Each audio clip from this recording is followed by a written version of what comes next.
तेरा हो जावे कल्याण। निरंजन प्रभु की वाणी, निरंजन प्रभु की वाणी, तू सुन ले रे नादान, तू सुन ले रे नादान। निरंजन प्रभु की वाणी, निरंजन प्रभु की वाणी, तू सुन ले रे नादान, तू सुन ले रे नादान। सारे बंधन छूटे, सारे बंधन छूटे, तेरा हो जावे कल्याण। तेरा हो जावे कल्याण। सारे बंधन छूटे, सारे बंधन छूटे, तेरा हो जावे कल्याण। तेरा हो जावे कल्याण। तेरा हो जावे कल्याण। तेरा हो जावे कल्याण।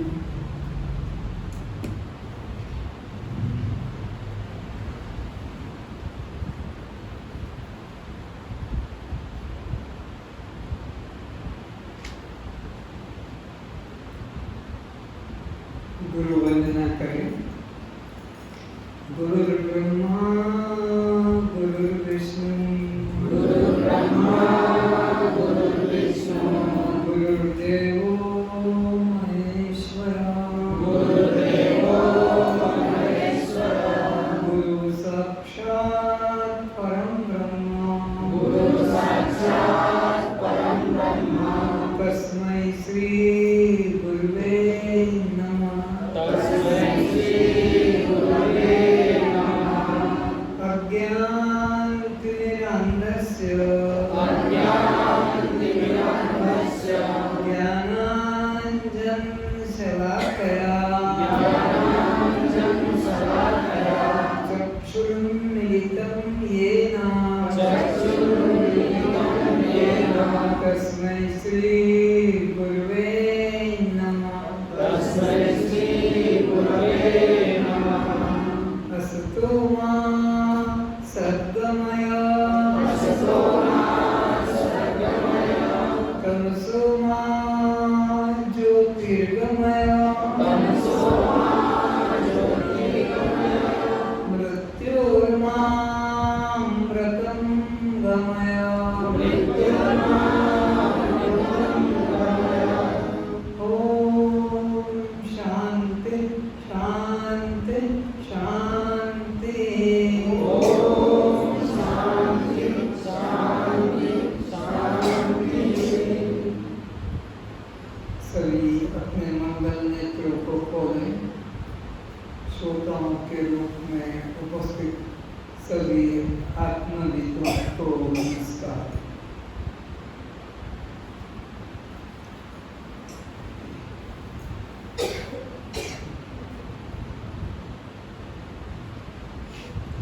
किसी को बैठने में असुविधा तो नहीं है?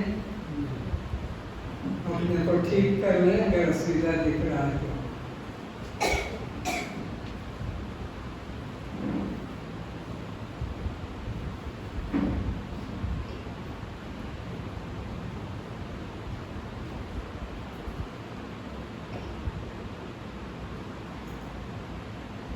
स्वाध्याय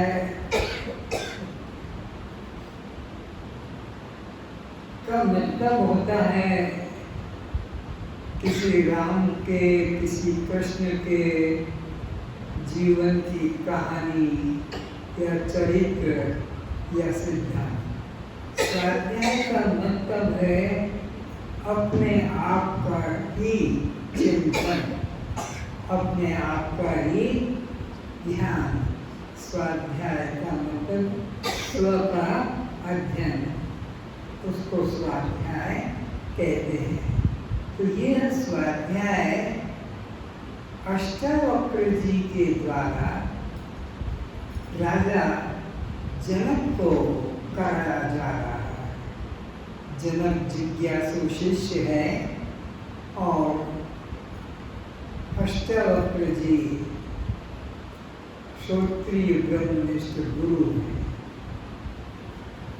तो अष्टावक्र जी राजा जनक को समझा रहे हैं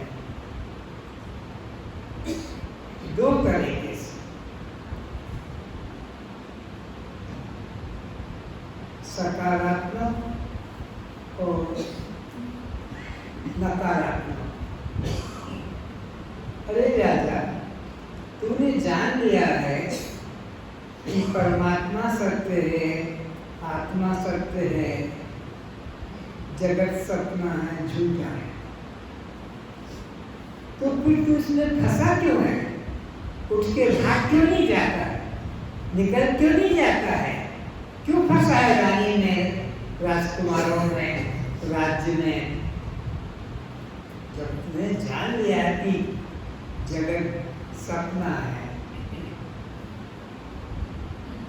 और दूसरे तरीके से भी समझा रहे हैं, जनक अगर भागकर जा रहा है गुरु के वचन को सुनकर, ये भाग क्यों नहीं जाता है? क्यों फंसा है संसार में? और उठकर जाने लगता तो फिर हाथ पकड़ लेते, देख कहाँ भाग रहा है? जब जगत झूठा है, जगत सपना है, तो फिर भाग क्यों रहा है? दोनों तरीके से गुरु परीक्षा करते हैं और देखते हैं कि यह गुरु वचन में जो है पूर्ण श्रद्धा करता है, विचलित नहीं होता है। तो उस संबंध में आप स्वाध्याय अभी करने जा रहे हैं।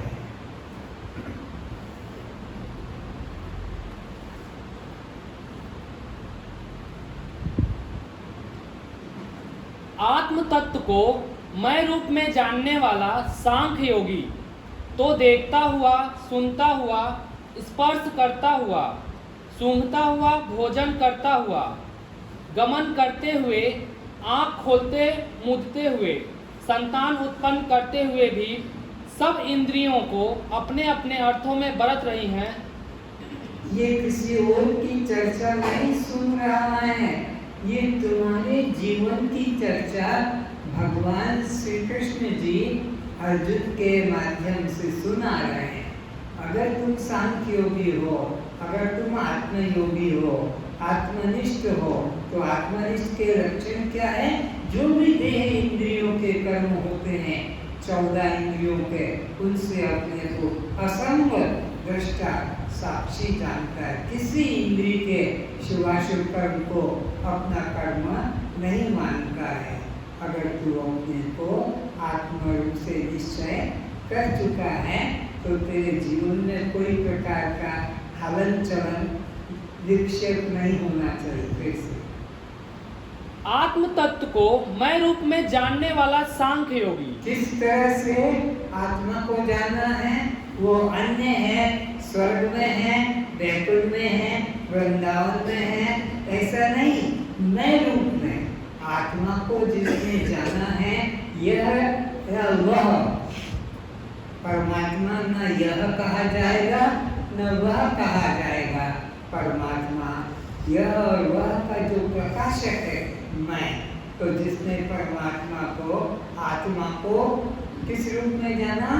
मैं रूप में। किस रूप में? मैं रूप में। फिर वह किसी भी इंद्रिय के कर्म को अपना कर्म नहीं मानता है।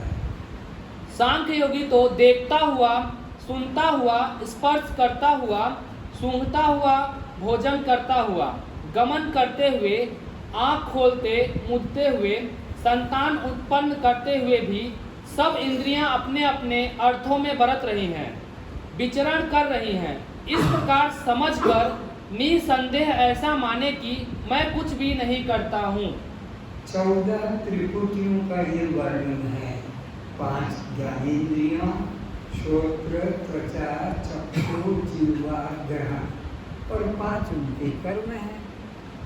शब्द, स्पर्श, रूप, रस और गंध। ज्ञानी के शरीर में ये क्रिया घट रही है, अज्ञानी के शरीर में भी यही क्रिया घट रही है। अज्ञानी कुछ का कुछ नहीं देखता सुनता है, जो इंद्रिय है उसका विषय को ग्रहण करता है। 5 कर्मेंद्रियां हैं, वाक, पानी, पान, लिंग, भूला। उनका काम है सुनना, देखना, स्पर्श करना, चलना, मैथुन करना, मल त्याग करना। अज्ञानी भी करता है, ज्ञानी भी करता है। और अंतःकरण के मन, बुद्धि, चित्त और अहंकार चारों कर्मों का वह व्यवहार भी करता है। लेकिन किसी इंद्रिय के कर्म को मैं कर रहा हूँ ऐसा अभिमान नहीं करता है और अपने को उनसे अलग दृष्टा साक्षी जानता है। तुम जिसने श्रोता यहाँ बैठे हो, रोज सुन रहे हो, तो ये कथा यही सुनकर, यही छोड़कर, जूता पहन के प्रसाद लेकर और चले जाते हो। न रास्ते में याद करते हो, न भोजन करते समय, न शयन करते समय, न गृहस्थ का पालन करते थे, तब तुम्हें याद नहीं है। तब तो मैंने ये किया है, मैं ये कर रहा हूँ, मैंने ये किया है, अब ये मैं नहीं करूँगा, अब मैं कर रहा हूँ। यही तुम्हारी अवस्था है। तो श्रोतों के रटन वाला ज्ञान काम नहीं करेगा। मनन करो, विचार करो, स्वाध्याय करो, मैं ऐसा हूँ। ये जो अर्जुन के नाम से या जो राजा जनक के नाम से जो सुन रहे हो यहाँ प्रसंग, वो जनक तुम अपने को समझो, वह अर्जुन अपने को समझो।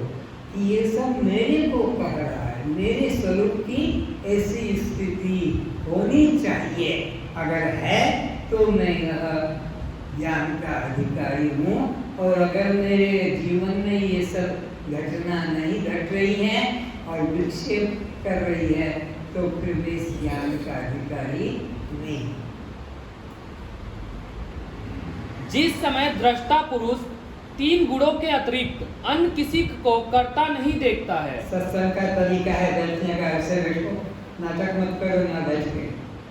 तो फिर से जिस समय दृष्टा पुरुष 3 गुणों के अतिरिक्त अन्य किसी को करता नहीं देखता है। कोई भी कर्म होता है 3 गुणों के सहयोग से, सत्वगुण, रजोगुण और तमोगुण। तो ये गुणों के कर्म, तो गुणों की इंद्रियां और गुणों के विषय, गुणा गुणेषु वर्तन्ते इति मत्वा न सज्जते। वो ज्ञानी व्यक्ति देखता है गुण ही गुण के द्वारा गुण को भोग करते हैं। मैं किसी इंद्रिय के कर्म का भोगता नहीं हूँ। मैं तो जानता हूँ कि कर्म पूरा हुआ तो जाना, कर्म अधूरा हुआ तो जाना, कर्म बिल्कुल नहीं हुआ तो जाना, और कर्म ठीक हो गया तो भी जानना मेरा स्वभाव है। और तीनों गुणों से अत्यंत परे सच्चित आनंद घन स्वरूप मुझ आत्मा को मैं रूप में अर्थात आत्मा रूप में, सोहम रूप में जानता है। और क्या करता है? ये तो इंद्रियों के कामों को इंद्रियों में डाल दिया, अपने को क्या कहा? मैं सच्चित आनंद आत्मा, केवल देखने वाला, केवल जानने वाला हूँ। मैं कुछ करने भोगने वाला नहीं हूँ। अपने को देह से, इंद्रियों से, अंतःकरण से, विषयों से, भोगों से अलग ही जानता है, अपने को एक मिलाता नहीं। उस समय वह मेरे स्वरूप को प्राप्त होता है। तो वो पूर्ण ज्ञानी का लक्षण है। अब उसको कोई प्रकार से संसार बंधन में ला नहीं सकता, उसको कोई जन्म मरण के चक्र में फंसा नहीं सकता। जिसने अपने को गुणों से, इंद्रियों से, विषयों से और अलग केवल दृष्टा साक्षी रूप में जाना है, वही पूर्ण ज्ञानी है, वही मुक्त है। ज्ञानी पुरुष का किसी कार्य के प्रति राग द्वेष नहीं होता है। उसे किसी प्रकार का न स्वार्थ होता है न अहंकार होता है। ज्ञानी सभी कर्म निष्काम भाव से करता है, जबकि अज्ञानी सकाम भाव से कर्म करता है। अज्ञानी जो भी कर्म करता है, इसका ये फल होगा और इसका फल का मैं भोग करूँगा।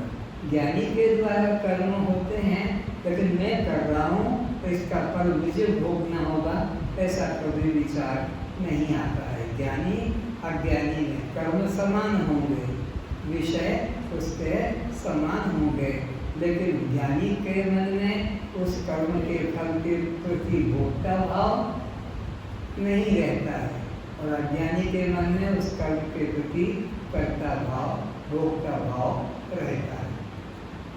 वह सोचता है कि मैं नहीं करूंगा तो यह कर्म नहीं होगा, मैं ही कौन सोचता है? अज्ञानी सोचता है, मेरे वजह से ही तुम जी रहे हो।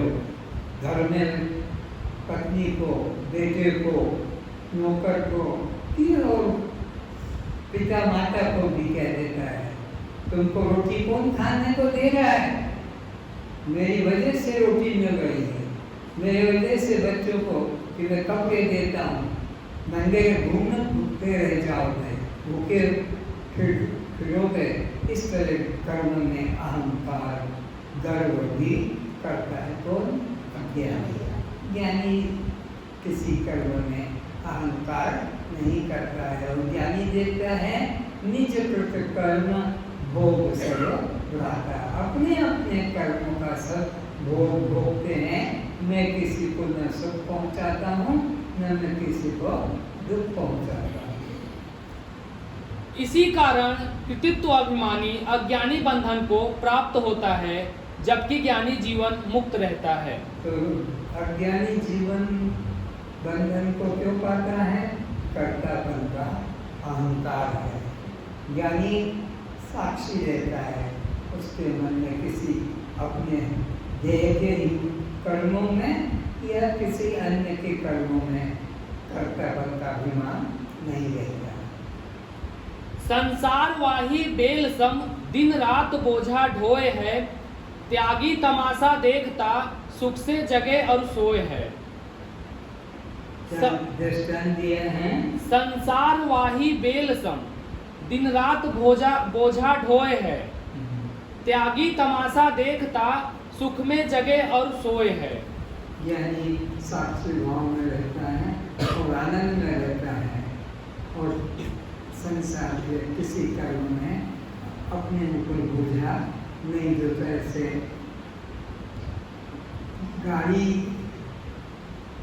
बैलगाड़ी चल रही है और उसके नीचे एक कुत्ता, गाड़ी के नीचे कुत्ता भी गाड़ी के साथ साथ चल रहा है।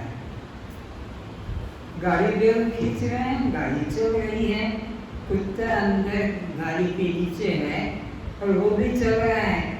दूसरे कुत्ते को निकल के बाहर आना, अरे मैं बाहर आ जाऊंगा तो इस गाड़ी का बोझा कौन ढोएगा, कौन आगे ले जाएगा, जबकि गाड़ी बैल के द्वारा खींची जा रही है और कुत्ते उसके नीचे है। और सही का दृष्टांत दिया था छिपकली का, जो छत के ऊपर है। दूसरी छिपकली कहती इधर आना, क्यों उल्टी लटक रही है? अरे मैंने तो छत को संभाला है, मैं हट जाऊंगी तो छत नीचे गिर जाएगा, सब दब के मर जाएंगे। तो ये अज्ञानी अपने में कर्तापन का अभिमान करता है और ज्ञानी तो साक्षी भाव में मस्त रहता है। समुचित है स्थिर बुद्धि, केवल आत्म अनुसंधान है, तत्वज्ञ ऐसे धीर को सब हानि लाभ समान है। जिस पद की इच्छा करते हुए इंद्र आदि संपूर्ण देवता दीन हो रहे हैं, उस पद पर स्थित हुआ भी आत्मज्ञानी हर्ष को प्राप्त नहीं होता है। आत्मज्ञानी उसको पाने की इच्छा भी नहीं करता।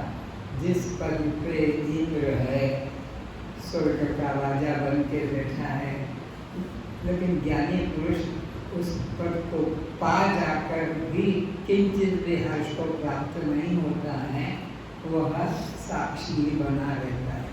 अज्ञानी हर्ष को पाता है, जाने से दुख मनाता है कि मेरा पद चला गया, लेकिन ज्ञानी पद मिले तो न मिले तो सदा साक्षी रहता है। यही आश्चर्य है। अष्टावक्र जी ने पिछले तीसरे प्रकरण में 3 आरोप लगाए थे। पहला, धीर और आत्मज्ञानी तुझे धन प्राप्त करने में प्रीति क्यों? दूसरा, आत्म अज्ञान के कारण ही तेरी विषयों में प्रीति है। तीसरा, जनेंद्रियों के विषय संभोग में जो अति आसक्त है वह मलिनता को प्राप्त होता है। जनक जी अब गुरु जी के आपेक्षों पर सरलता से बिना उद्वेग का प्राप्त हुए उत्तर देते हैं कि हे गुरुदेव, ये 3 तो विक्षेप आक्षेप लगाए थे जनक के जीवन पर। अब जनक जी उनके उत्तरों को शांत मन से दे रहे हैं। उत्तर देते हुए कि हे गुरुदेव, आपने जो आरोप मेरे प्रति कहे ठीक है, किंतु हर्ष शोक से यह चित्त के धर्म हैं, चित्त के विकार हैं। ज्ञानी का चित्त तो चैतन्य में मिल गया है। ज्ञानी का जो चित्त है वो चैतन्य के संग एकत्व को पा गया है। अब अगर हानि होती है और विक्षेप होता है तो ज्ञानी को उस हर्ष विक्षेप से कोई संबंध नहीं, वंतापन के धर्म है। मन को हर्ष होता है मिलने से, नहीं मिलने से दुख होता है, लेकिन मैं तो हर्ष और शोक से रहित हूँ, मेरे को कोई विषय प्रभावित नहीं करते। फिर से जनक जी अब गुरु जी के अपेक्षों का सरलता से बिना उद्वेग को प्राप्त हुए उत्तर देते हैं कि हे गुरुदेव, आपने जो आरोप मेरे प्रति कहे ठीक है, किंतु हर्ष शोक से यह चित्त के धर्म है। हर्ष शोक मन के धर्म है, चित्त के धर्म है, अंतःकरण के धर्म है, सूक्ष्म शरीर के धर्म है, त्रिपुटियों के धर्म है। मैं तो इनसे न्यारा हूँ, इसलिए मुझे हर्ष शोक नहीं। चित्त के विकार हैं। ज्ञानी का चित्त तो चैतन्य में मिल गया है। अब जिसके पास चित्त ही नहीं तो उसको क्या चित्त के विकार उठ सकेंगे। तो ज्ञानी को हर्ष शोक सता नहीं सकते, क्योंकि वो चित्त से अपने को अलग जानता है। इसलिए ज्ञानी तो हर्ष को प्राप्त नहीं होता। तब आपने ऐसा किस लिए कहा कि तुझे धन कमाने में रुचि है और विषय भोगों में प्रीति है, यह अपेक्ष मुझ पर समझ नहीं आया। ये जो आपने मेरे को चार्ज किया कि तेरे को भोगों में कैसे रुचि और कैसे धन कमाने में श्रद्धा है, राज्य विस्तार कर रहा है, दूर से छोटे राजा पर अपनी सेना ले जाकर आक्रमण करता है, वहाँ के धन को लूट कर लाता है, प्राणियों के साथ तेरे का संबंध कैसे अच्छा लगता है। अगर तेरे मन में हर्ष शोक नहीं है तो ये क्यों, तो कैसे तू सहन कर रहा है। हे गुरुदेव, मैं देह नहीं, इसलिए जन्म मृत्यु मुझ में कहाँ। तो मैं देह नहीं तो जन्म और मरण भी देह मेरा नहीं। मैं मन नहीं तो सुख और दुख भी मेरा नहीं। और मैं जीव नहीं तो बंध और मोक्ष भी मेरा नहीं। मैं इन सबसे आक्षेपों से न्यारा हूँ जो मेरे ऊपर कटाक्ष किया आपने, शब्द बाण मुझको मारे, लेकिन मेरे को कोई असर नहीं। मैं प्राण नहीं, इसलिए भूख प्यास मुझ में कहाँ। मैं मन नहीं तो शोक मोह मुझ में कहाँ। मैं आपको ऐसा करते बैठो, हिलाना नहीं बार बार। मैं कर्ता जीव नहीं तो बंध मोक्ष मुझ में कहाँ। हे गुरुदेव, बुद्धि जिसका निश्चय करती है, चित्त उसी का चिंतन करता है। बुद्धि उसी का ही निश्चय करेगी जिसका चित्त चिंतन करता है। और बुद्धि के धर्म मेरे धर्म, मैं मन और बुद्धि दोनों का साक्षी हूँ। मन उसी का मनन करता है, उसी को चक्षु देखता है, श्रोत्र उसी का विषय श्रवण करता है और वाणी उसी विषय को व्यक्त करती है। जब बुद्धि ही खो गई तो अब विषयों को ग्रहण करने का निश्चय ही कौन करे। ज्ञानी पुरुष तो अपने आत्म स्वरूप में ही संतुष्ट रहता है। यानी बुद्धि के चिंतन को, मन के चिंतन को अपना नहीं मानता, साक्षी भाव में ही स्थित रहता है। उसे विषय भोगों में आसक्ति क्यों होगी। ज्ञानी को विषय भोगों में आसक्ति नहीं होगी। भोग करेगा, भूख मिट जाएगी, लेकिन उसको भोगों में आसक्ति नहीं होगी। बीमार होगा, औषध मिल जाएगी, लेकिन उसको देह के रोग के अंदर अहंकार नहीं होता है। जो बिना इच्छा के अपने आप प्राप्त हुए पदार्थ में सदा संतुष्ट रहता है, उसमें ईर्ष्या का स्वार्थता अभाव हो गया है, जो हर्ष शोक द्वंद्वों से सर्वथा अतीत हो गया है। ऐसा सिद्धि और असिद्धि में सम रहने वाला कर्म योगी कर्म भी बंधन को प्राप्त नहीं होता है। जो यह इंद्रिय तथा विषयों के संग से प्राप्त होने वाले सब भोग यद्यपि विषय पुरुषों को सुख रूप लगते हैं, वे अज्ञानी जन ही उसमें आकर्षित होते देखे जाते हैं। अज्ञानी लोगों को ही कर्म में कर्तापन का अभिमान होता है और उनको सफलता मिलती है तो गर्व होता है कि मैंने कर्म किया है, इसी वजह से यह सफलताओं में प्राप्त हुआ है। और जिनका मन कमजोर है वो उस विफलता को पाते हैं, लेकिन मेरा मन इतना दृढ़ है कि इस कर्म को पूरा करके और फल पाकर भी मेरे को उसका गर्व नहीं होता है। वे सब पदार्थ आदि अंत वाले एवं दुख रूप हैं, इसलिए बुद्धिमान विवेकी आत्मानंद में तृप्त उन अनित्य विषयों में नहीं रमता है। तो अज्ञानी और ज्ञानी के जीवन में अंतर क्या पड़ा? अज्ञानी संसार के अनित्य विषयों में भोगों में आसक्त रहता है, ज्ञानी संसार के विषय भोगों में आसक्त नहीं होता है और सदा साक्षी रहता है। जो पुरुष अंतरात्मा में ही सुख वाला है, आत्मा में ही रमण करने वाला है तथा जो आत्मा में ही निष्ठावान है। जो ज्ञानी, जो अपना ज्ञानी की ओर इशारा है, क्या वो क्या करता है ज्ञानी? जो पुरुष अंतरात्मा में ही सुख वाला है, बाहर के पदार्थों में सुख वाला नहीं है कि गाड़ी मिल जाए, कि मेरा मकान बन जाए, कि अलंकार मिल जाए, कि मेरे पास में टीवी आ जाए इत्यादि। बाहर के पदार्थों में वो आसक्त नहीं होता है, अपने आप में ही संतुष्ट रहता है। आत्मा में ही रमण करने वाला है तथा जो आत्मा में ही निष्ठावान है। आत्मा के अलावा स्वर्ग वैकुंठ में भी उसको जाने की इच्छा निष्ठा नहीं होती है। सबको वो अनित्य जानता है, एक ब्रह्म के अतिरिक्त कुछ भी अन्य सत्य नहीं है, इसलिए वो किसी अन्य पदार्थ में निष्ठा नहीं करता है। जो आत्मा में ही श्रद्धावान है एवं सच्चित आनंद परम ब्रह्म परमात्मा के साथ एक ही भाव को प्राप्त ज्ञानी ब्रह्म को ही प्राप्त करता है। जो आत्मा में ही निष्ठावान है, जो आत्मा में ही श्रद्धावान है। अगर कोई कहे कि मैं तुमको आने जाने का किराया दूंगा या मैं ले जाऊंगा, चारों धाम की यात्रा करके आपको लाऊंगा, तो किराया भी नहीं देगा और खाना खर्चा भी बर्दाश्त वो करेगा और चार धाम की तीर्थ यात्रा का पुण्य तुमको मिले, तो तुम सभी खड़े हो जाओ कि हमको ले जाओ, हमको ले जाओ। चार धाम की यात्रा तो आने जाने का खर्चा भी नहीं, प्लेन से कि गाड़ी से। लेकिन जो आत्मनिष्ठ है वो किसी भी बाह्य विषयों में आसक्त नहीं होते हैं, इनको कोई भी विषय आकर्षित नहीं कर सकता।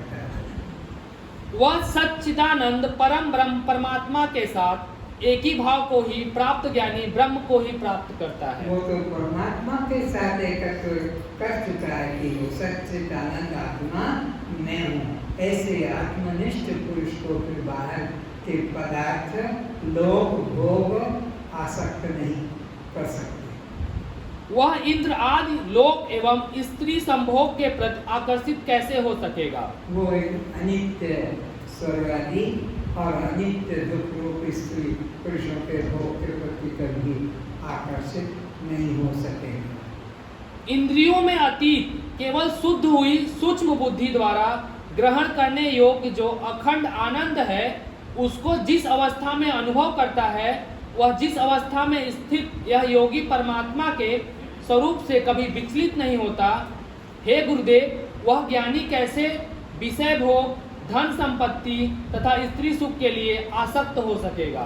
जनक जी को जैसे जैसे डंडा मारा था गुरुदेव अष्टावक्र जी ने कि तू कैसे भोगों में आसक्त होता, जब जान लिया कि जगत झूठा है, तो ये बता रहा है कि मेरे मन में कोई भोगों में आसक्ति नहीं है। आप जो कह रहे थे ठीक है, लेकिन मैं किसी विषय में आसक्त, ब्रह्मानंद को छोड़कर मैं अन्य किसी स्वर्ग के सुख को भी, स्त्री पत्नी के, पुरुष के भोग को मैं आकर्षित नहीं होता।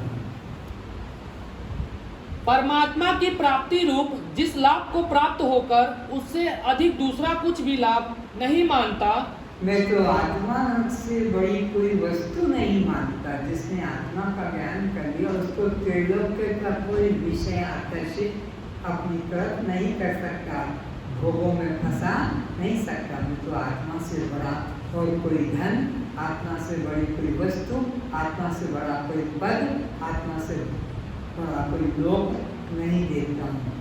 सब लोगों में, सब पदार्थों में, सब लोगों में आत्मा को ही श्रेष्ठ देखता है।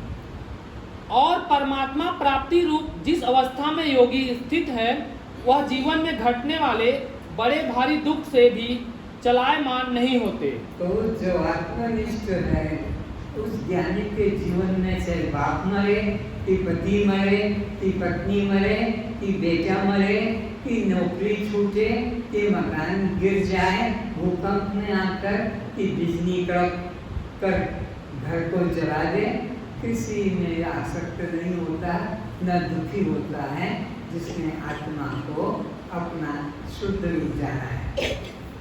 जनक जी अष्टावक्र जी के से कह रहे हैं कि हे गुरुदेव, ज्ञानी की आकांक्षा वासना समाप्त हो चुकी है। ज्ञानी की कोई इच्छा और कोई वासना नहीं रहती है, और जो वो करता दिखाई पड़ता है तो उसके पूर्व जन्म के प्रारब्ध कर्मों से उसकी प्रवृत्ति उसमें दिख रही है। वैसे ज्ञानी ने तो जगत को झूठा मान लिया है और अपने को साक्षी जान लिया है, उसको किसी भोगों में आसक्ति नहीं होती है। ज्ञानी को जो आत्मानंद में ही रमण करने वाला है, फिर वह आत्मानंद से अधिक सुख हेतु अनित्य स्वर्ग आदि लोक तक पाने की इच्छा क्यों करेगा? जब आत्मा से और कोई बड़ा सुख है नहीं, आत्म सुख को जिसने पा लिया है, फिर आत्मा को छोड़कर अन्य अनात्म पदार्थों को क्यों चाहने की इच्छा करेगा? वह विषयों में आसक्त कैसे हो सकेगा? वो ज्ञानी कभी विषयों में आसक्त नहीं हो सकेगा।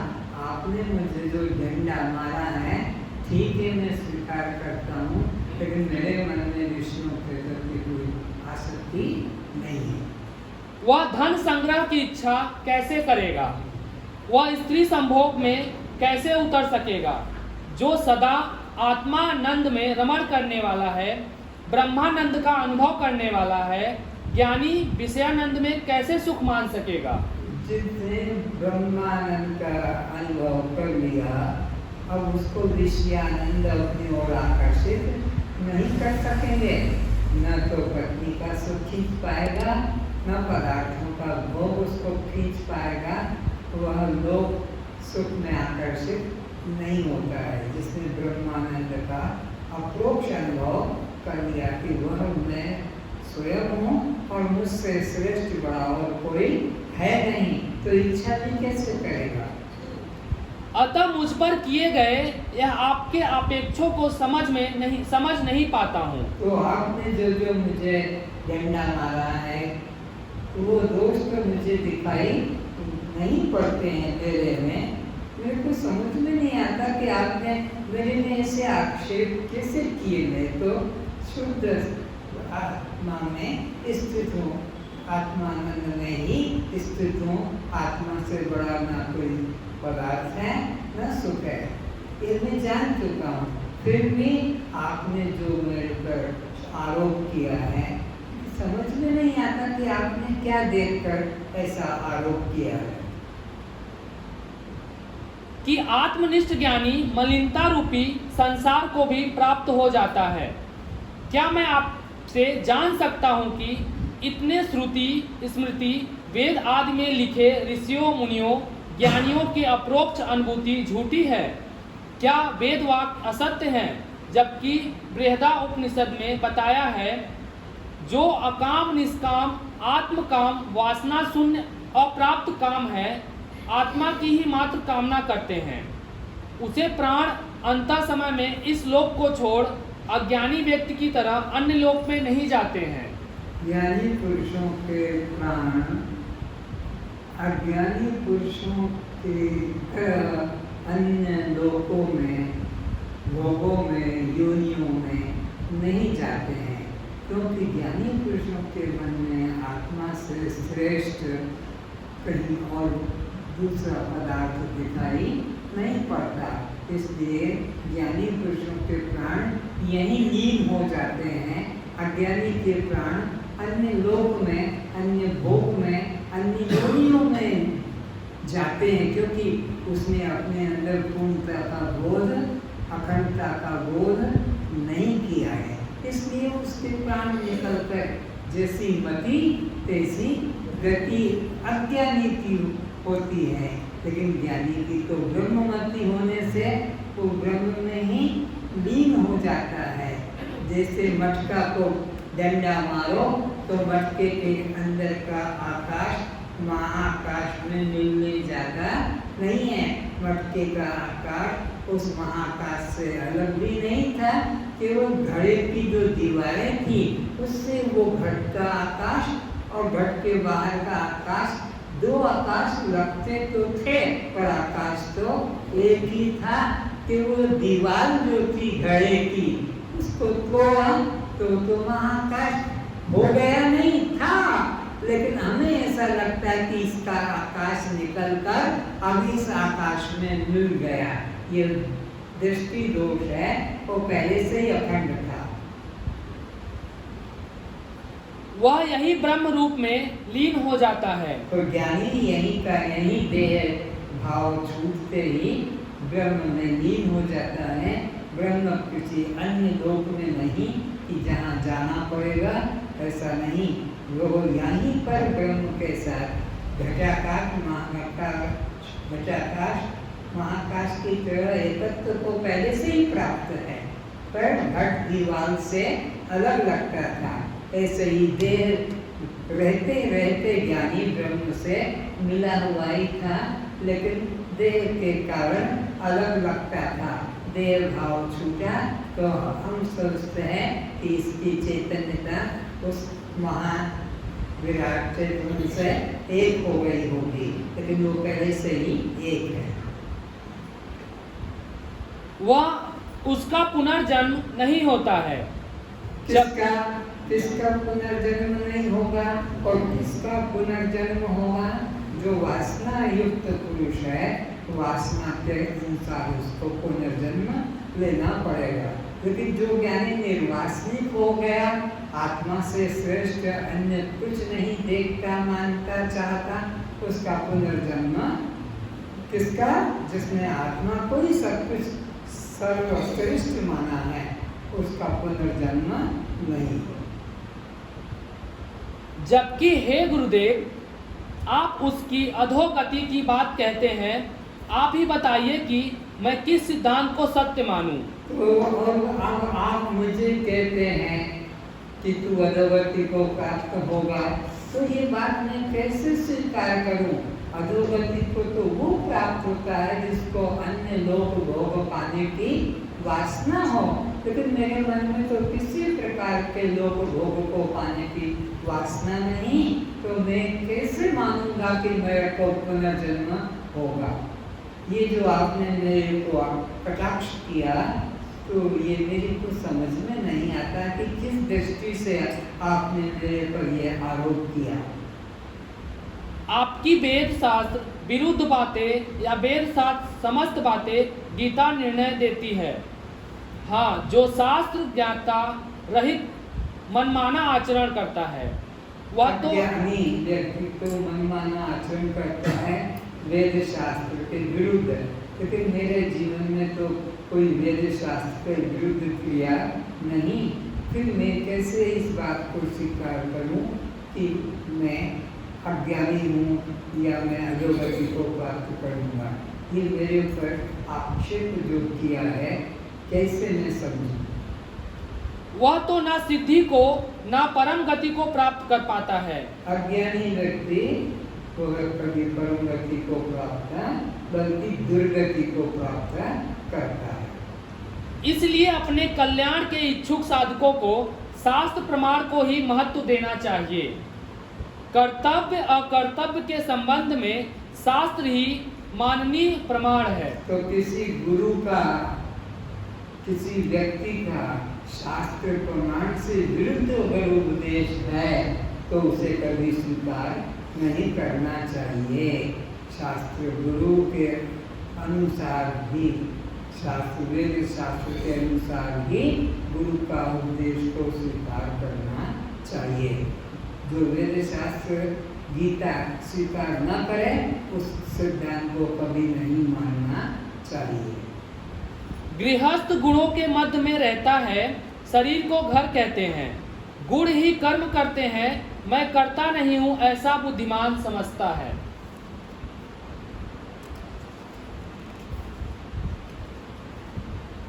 आत्मनिष्ठा को प्राप्त ज्ञानी का मन पुण्य पाप को उसी प्रकार स्पर्श नहीं कर पाता जैसे आकाश में सर्दी गर्मी वर्षा आंधी बिजली सूर्य चंद्र होने पर भी किसी के गुण धर्म आकाश को स्पर्श नहीं करते हैं। आकाश में सब प्रकार की घटनाएं घट रही है, बिजली क्रोधती है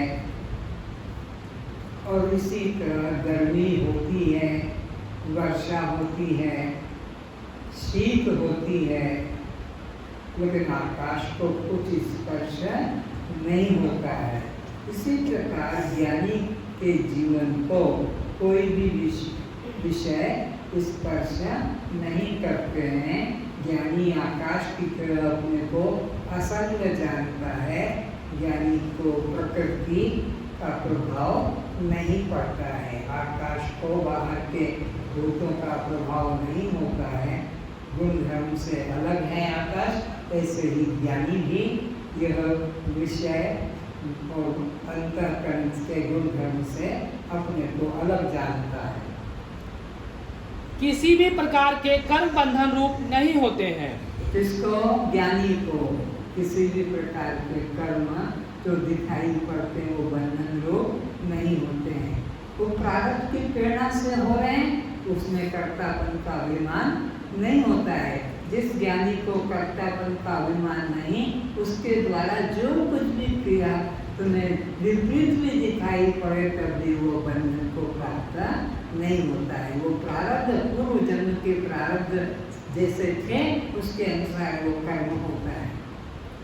किंतु मन जब विषयों के साथ कर्ता भाव से जोड़ता है या जुड़ता है तब अच्छे बुरे कर्मानुसार उसे पुण्य पाप का स्पर्श होता है।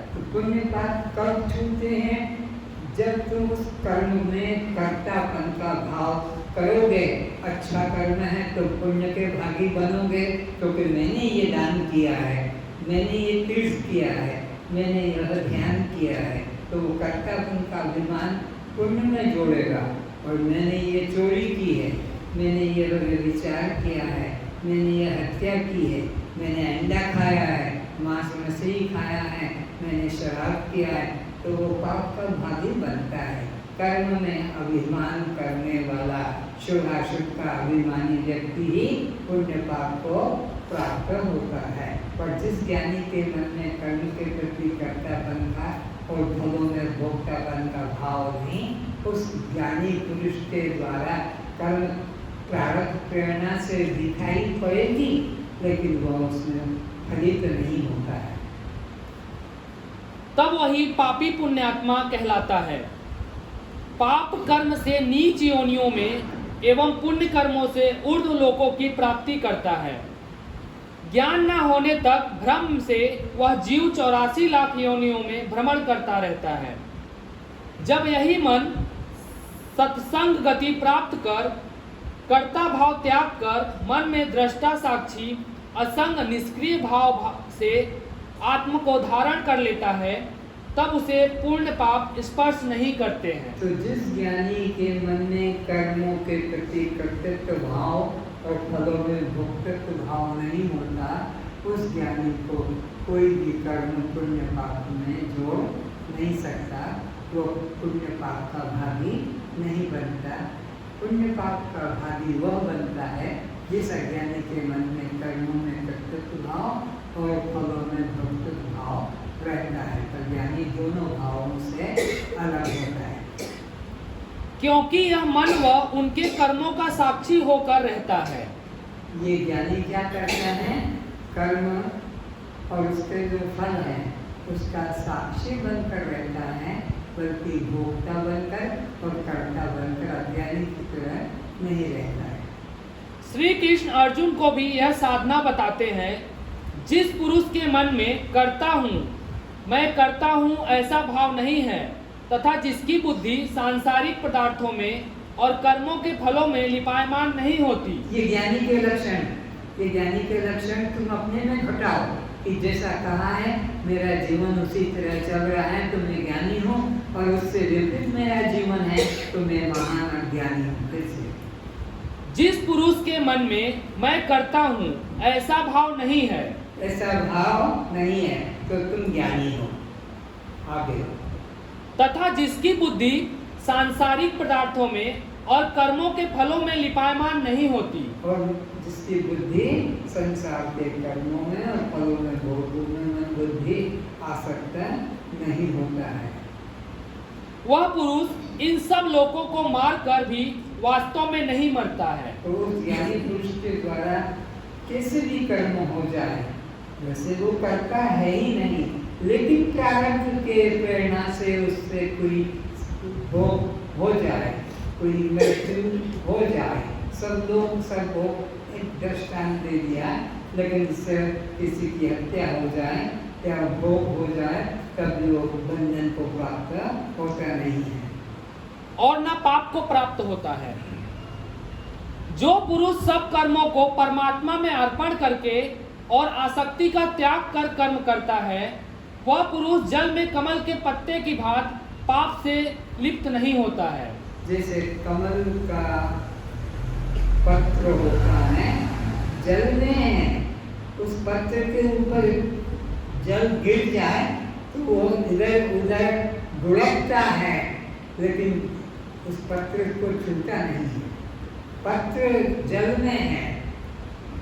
तुम अरबी के पत्र की भी कल्पना कर सकते हो, पत्र के ऊपर जल डालो तो ऐसा गोल गोल घूमता दिखाई पड़ेगा, छुएगा नहीं। ज्ञानी का जीवन संसार में कमल पत्र पर जैसे जल स्पर्श नहीं करता, ऐसे उसको भोग स्पर्श, भोग दिखते हैं उसके जीवन में पर उसको स्पर्श नहीं करते हैं। जैसे सर्प कीचड़ में से निकलने पर भी उसके शरीर को कीचड़ किंचित भी स्पर्श नहीं करता, ऐसा दूसरा दृष्टांत दिया जा रहा है। सर्प कीचड़ में से निकलकर जाता है तो उसके शरीर के ऊपर कपड़ा ऐसा रगड़ो तो कीचड़ कहीं छूता है? आया ही नहीं तो छुएगा क्या? सर्प कीचड़ में से निकल कर जाए तो कीचड़ उसे स्पर्श नहीं करता। इसी प्रकार ज्ञानी भोगों में से निकल कर जाए तब भी भोग उसको स्पर्श करते नहीं, वह असंग ही रहता है। कैसा? जैसे सर्प कीचड़ में से निकलता है तब भी कीचड़ कादों से असंग रहता है। ज्ञानी भोगों में दिखता है, भोगों में से निकलता हुआ प्रारब्ध प्रेरणा से भोग हो भी जाते हैं, लेकिन वह असंग ही रहता है। अथवा जैसे जिह्वा सब रस चख कर भी लिप्त नहीं होती। ये सब का अपना अनुभव है। सबको कब देखोगे कि कमल पत्र को कब देखोगे कोई समय पता नहीं, पर अपनी जिह्वा इसी को खट्टा भी, कड़वा भी, मीठा भी, मीठा भी है आता है, लेकिन किसी भी रस में जिह्वा डूबती नहीं, किसी रस से मिलती नहीं।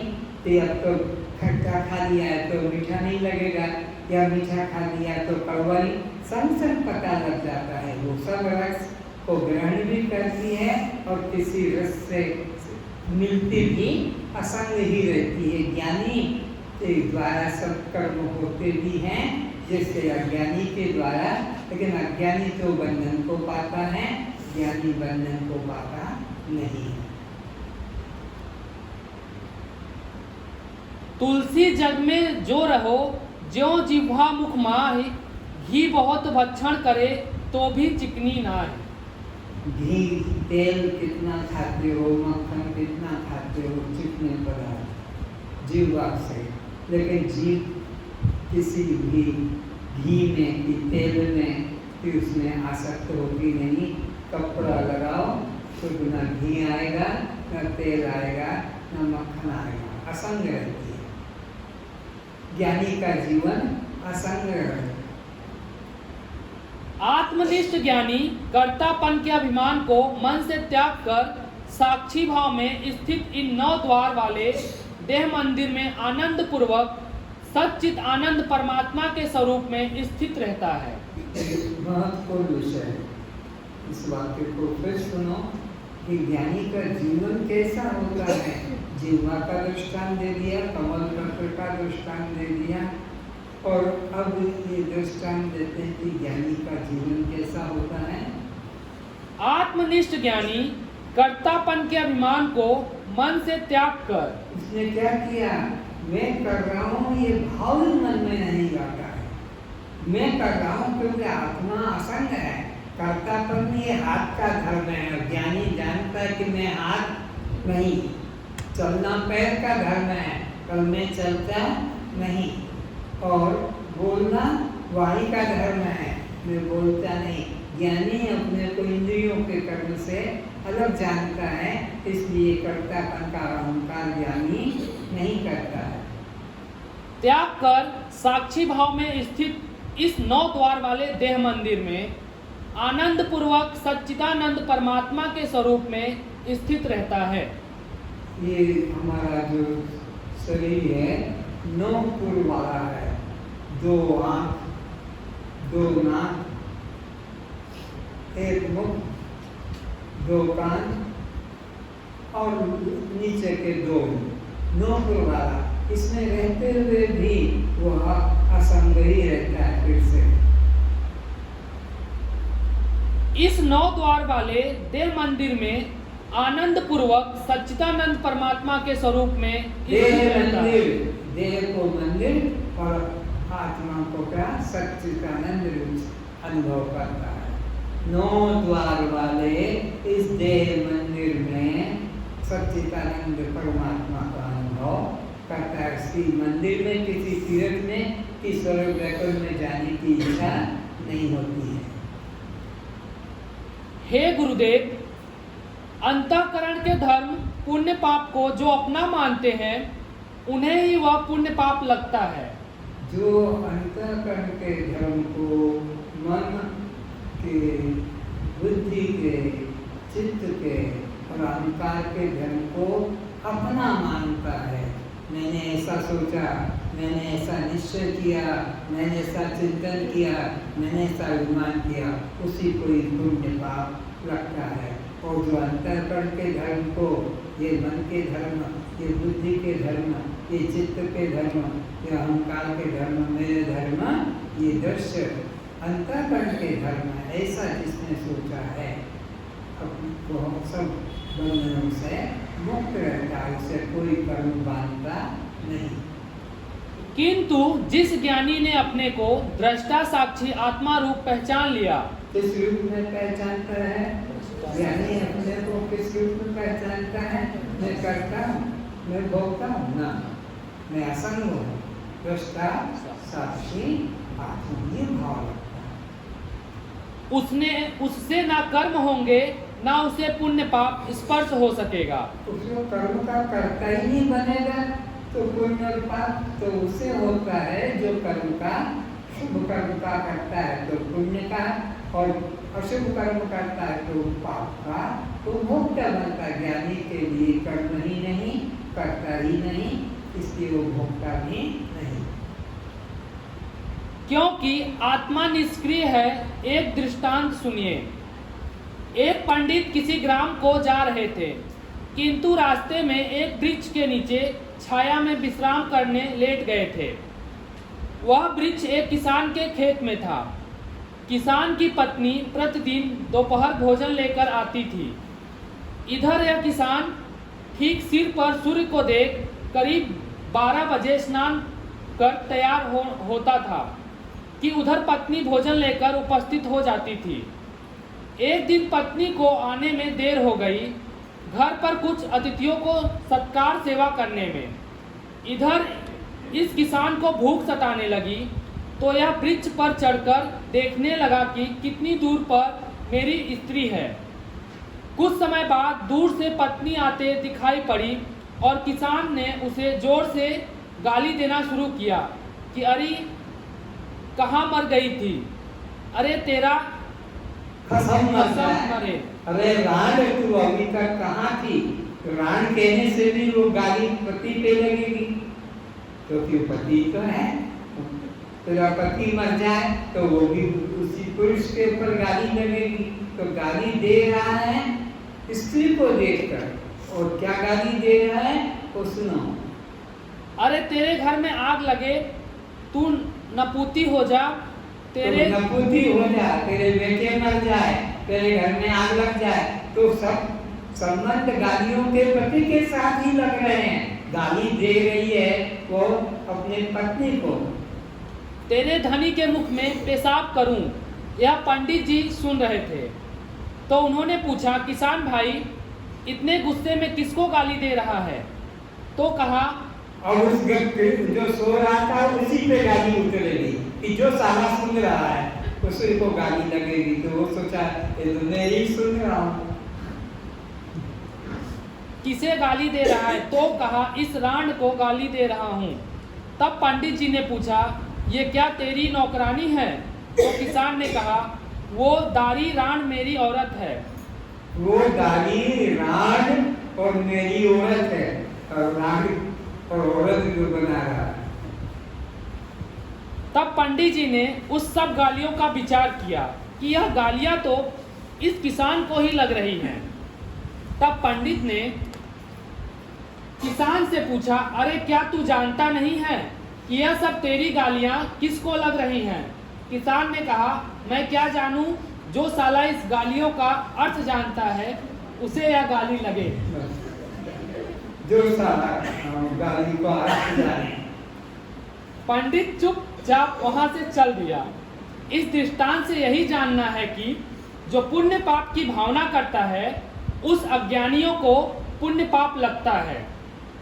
ज्ञानियों की कर्म में अहम करोत, मैं करता हूँ, यह भावना ना रहने से उन्हें कर्म फल स्पर्श नहीं करता है। अहम करोति, मैं करता हूँ, ऐसा अभिमान ज्ञानी के मन में नहीं होता है। अज्ञानी मैं करता हूँ ऐसा अभिमान करता है, इसलिए उसको पुण्य पाप लगता है। ज्ञानी के मन में कर्म में कर्तापन का भाव नहीं, फलों में भोक्तापन का भाव नहीं, इसलिए ज्ञानी असंग रहता है। जैसे आकाश में धुआं उठने पर भी आकाश को धुआं नहीं छूता, जिस प्रकार घड़े में मदिरा भरे रहने से घड़े का आकाश उस गंध को कभी ग्रहण नहीं करता है।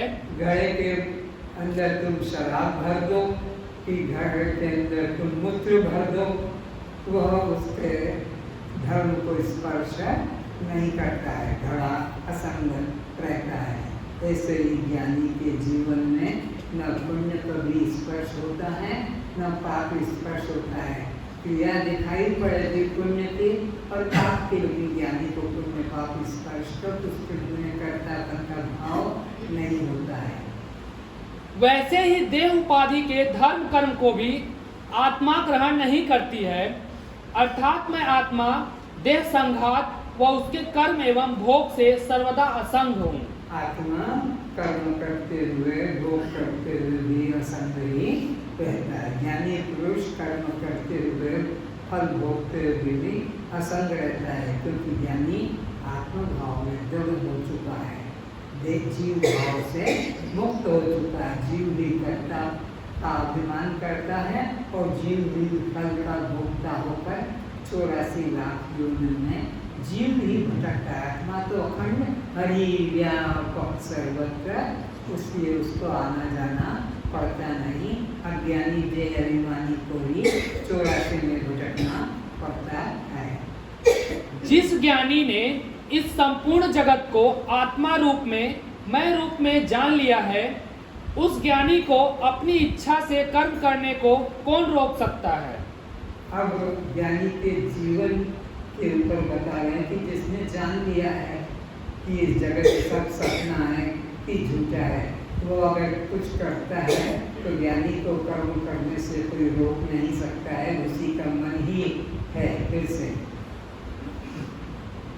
जिस ज्ञानी ने इस संपूर्ण जगत को आत्मा रूप में, इस रूप में जान लिया कि आत्मा के अतिरिक्त यहाँ कुछ अन्य नहीं, ऐसा जिस ज्ञानी ने इस संपूर्ण जगत को, नाम रूप दृश्य जगत को भिन्न जान लिया है, इस तरह से कि आत्मा के अतिरिक्त यहाँ कोई दूसरा नहीं है, तो रूप में, मैं रूप में जान लिया है, उस ज्ञानी को अपनी इच्छा से कर्म करने को कौन रोक सकता है? वो ज्ञानी को कर्म करने से कोई रोक नहीं सकता, वो स्वतंत्र, परम स्वतंत्र, सर्वर कोई भावे मनम कर्म सोई, जो वो करना चाहता है उसे कर सकता है, उसको कोई रोक नहीं सकता है। इस ज्ञानी का जीवन को आज यही समाप्त करते हैं। अब कुछ देर के लिए आंखें बंद करो और अपने स्वरूप में उतरो कि मैं अपने को कैसे पहचानूंगा, मैं अपने को कैसे जान रहा हूँ, मैंने अपने लिए क्या निश्चय किया है, ईमानदारी से। ज्ञानी को कर्म क्यों नहीं छूता है, ज्ञानी को पुण्य पाप क्यों नहीं छूता है, ज्ञानी को मृत्यु क्यों नहीं छूती है, ज्ञानी को लोक परलोक में क्यों नहीं जाना पड़ता है, और मैं अपने को क्या मान रहा हूँ, लोक परलोक में जाने वाला, पुण्य पाप को करने वाला, स्त्री पुरुष शरीर वाला, ब्राह्मण क्षत्रिय जाति वाला, मैं क्या हूँ, मैंने अपने को क्या जाना।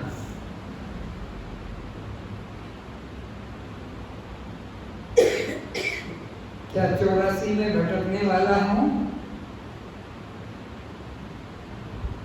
सुख दुख का भोगने वाला हूँ, कभी नहीं, कभी नहीं, कभी नहीं, क्योंकि मैं आत्मा हूँ, अखंड हूँ, असंग हूँ, अकर्ता, अभोक्ता हूँ, दृष्टा हूँ, साक्षी हूँ।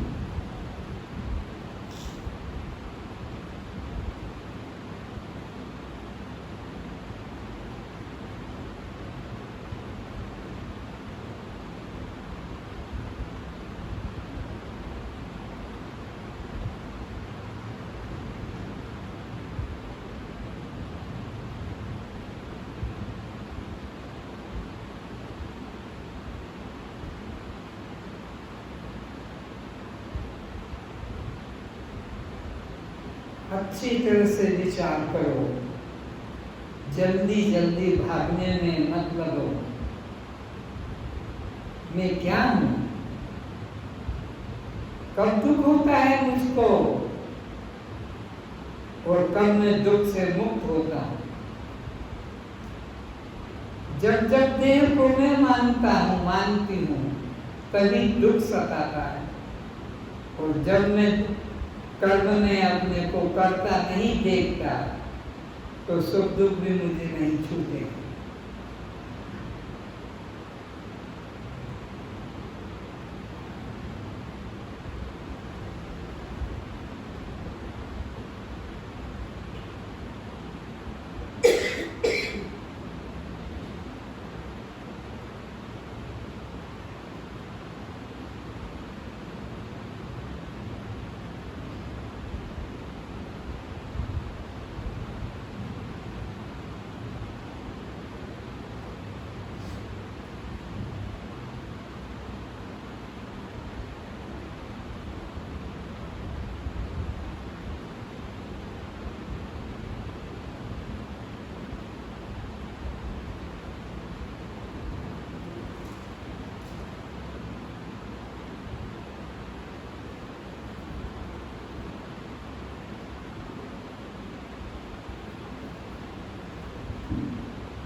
कहाँ तुम्हारा अहंकार तुम्हें ले जाता है,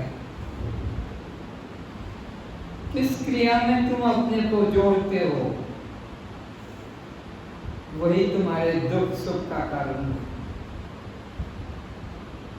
कोई क्रिया तुम्हारी नहीं, सब प्रकृति की है, 3 गुणों की है, पंचभूतों की है, 14 त्रिपुटियों की है। तुम 14 त्रिपुटी से न्यारे हो, पंचभूतों से न्यारे हो, 25 तत्वों से न्यारे हो।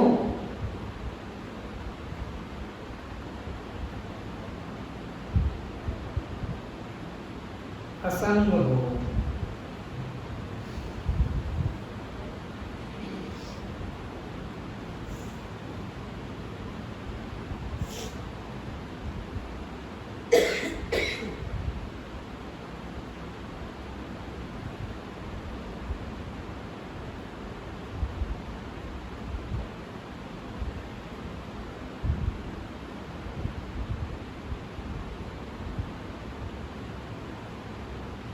जानने वाला जानी गई वस्तु से, स्थिति से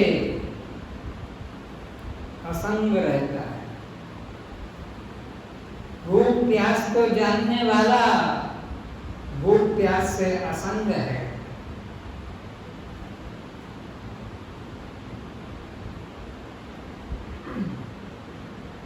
सुख दुख को जानने वाला सुख दुख से असंग है। मान अपमान को जानने वाला मान अपमान से अलग है, न्यारा है।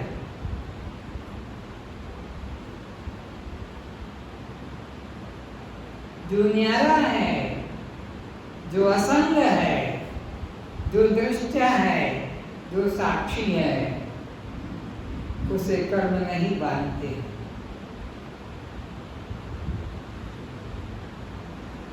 कर्म तो कर्ता को बांधता है।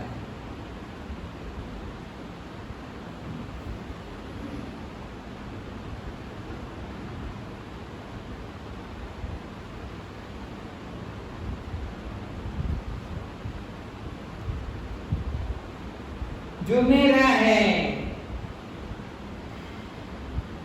उसे सोचो। जो मेरा है, जिसको मेरा कहाँ है, मेरा बताते हो, यह मेरा, यह मेरा, यह मेरा। जिसको भी मेरा कह के बताते हो, उसको अपने सामने ले आओ। जिसको भी मेरा कहाँ है, इटामोर, जिसको भी यह मेरा, उसको सामने ले आओ। जिसको मेरा कहा है,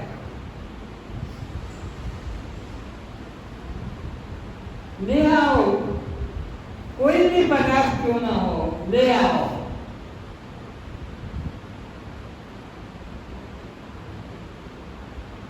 अब उस पदार्थ को मैं करके बोलो।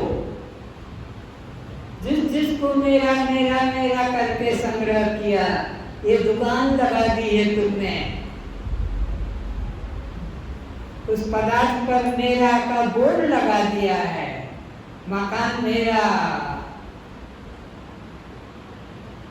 पति मेरा, बेटा मेरा, बोर्ड लगा दिया है। कोई भी पढ़ लेगा उसे, सब मेरा को इकट्ठा कर दो, बोर्ड लगा हुआ है। ये कुत्ता मेरा, ये जूता मेरा, ये मल मेरा,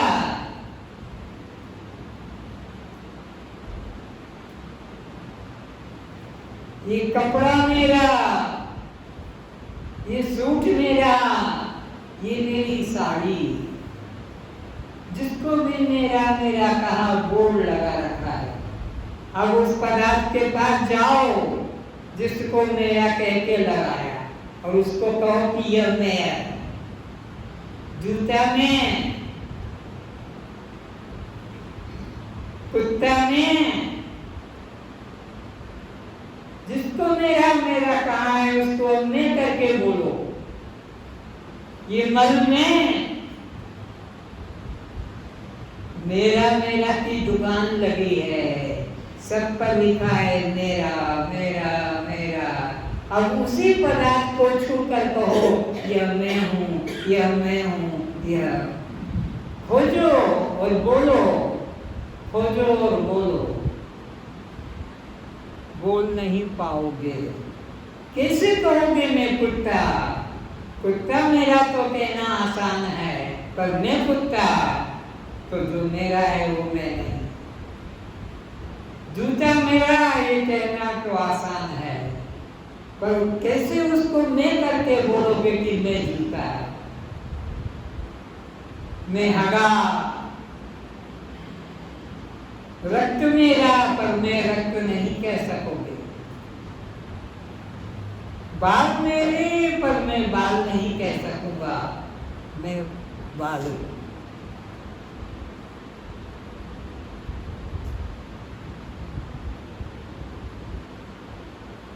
पक्का कर लो, सारा वेदांत ज्ञान इन दो शब्दों में छुपा है।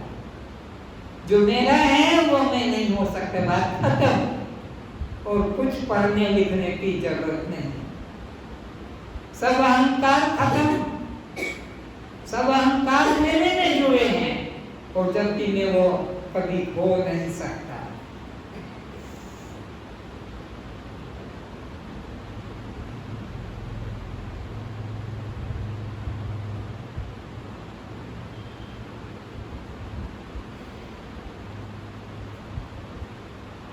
लड़का मेरा, लेकिन मैं लड़का नहीं अपने को कह सकता।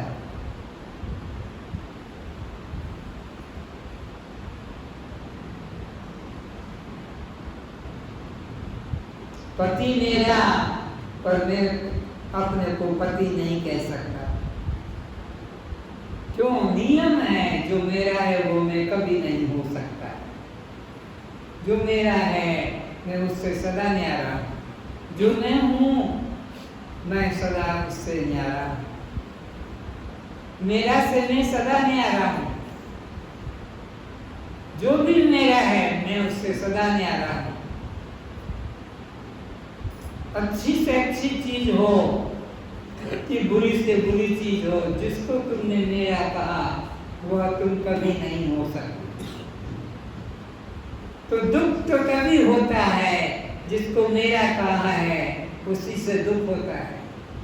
दुख तो कभी होता है जिसको मेरा कहा है, और मेरा में वो हो नहीं सकता, मेरा में हो नहीं सकता, तो दुख भी मेरा नहीं हो सकता, दुख भी मुझे छू नहीं सकता। कितना सरल सिद्धांत है, कितना सरल वेदांत है, कितना सरल ज्ञान है। मेरा कभी मैं हो नहीं सकता, तो मेरा का दुख मेरा भी दुख नहीं हो सकता। मेरा का दुख मैं दुख मान लेता हूँ, जबकि मैं मेरा से अलग हूँ।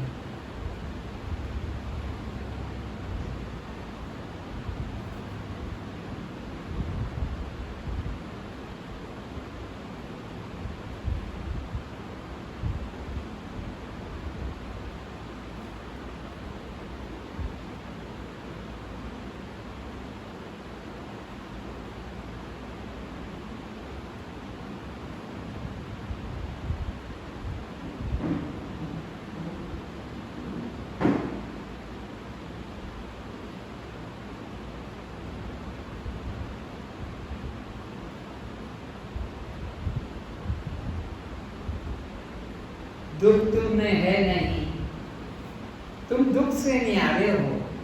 दुख तो मेरा का है, दुख तो मेरे को है, मैं को नहीं है, मेरे को है। तुम मैं, तुम मैं से अपना संबंध जोड़ के रखो, मेरा से संबंध कभी मत जोड़ो। मेरा ही नरक है, मेरा ही बंधन है, मेरा ही दुख है, मेरा ही 84 का फंदा है। तुम तैयार करते हो फंदे को, तुम नरक तैयार करते हो, तुम अपने को 84 में डालते हो, मेरा को मैं करके। मेरा को मैं कहकर तुम 84 में अपने को डालते हो।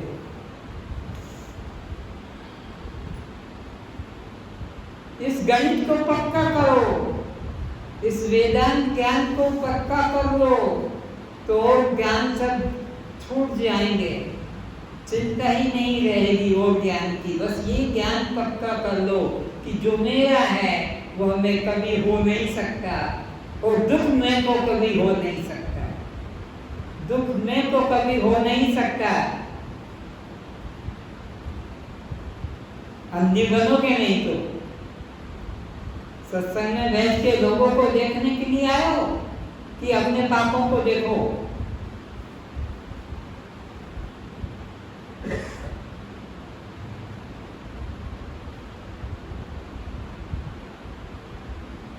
अपने पाप दिखाई नहीं पड़ते, लोगों को देखने में लगे। यहाँ आए हो किस लिए?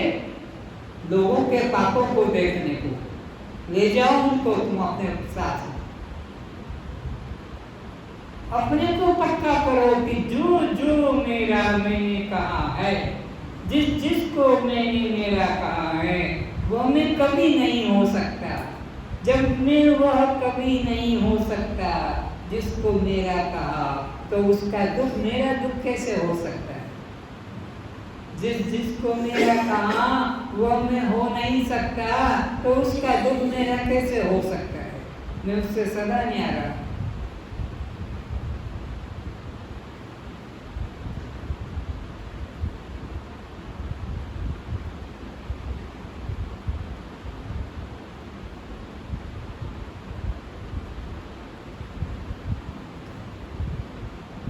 कस्त्वं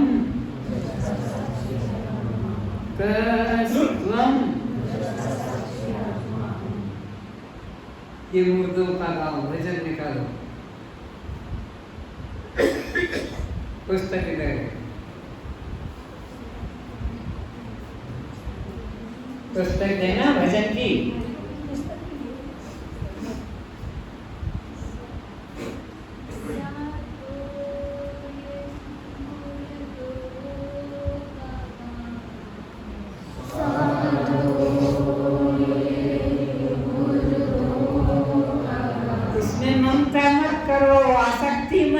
ये मुर्दों का गांव है। वो पति हो कि पत्नी हो कि पुत्र हो कि पिता हो, कोई भी क्यों ना हो, उसमें आसक्ति मत करो।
भी मरी है।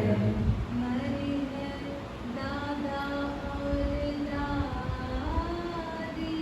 मरी है दादा और दादी। पति मरी है, पत्नी भी मरी है। पति मरी है, पत्नी भी मरी है। मरी है नाना और नानी। मरी है नाना और नानी। साधु मुर्दों का गाँव। साधु ये मुर्दों का गाँव। साधु राम मरी है, री भी मरी है। राम मरी है, री मरी है। बचे है ना कोई रे। बची है ना कोई रे। मेरा भी मरेगा, मेरी भी मरेगी और मेरे भी मरेंगे। बचेगा तो केवल मैं बचेगा। राम मरी है, री भी मरी है। राम मरी है, री मरी है। बची है ना कोई रे।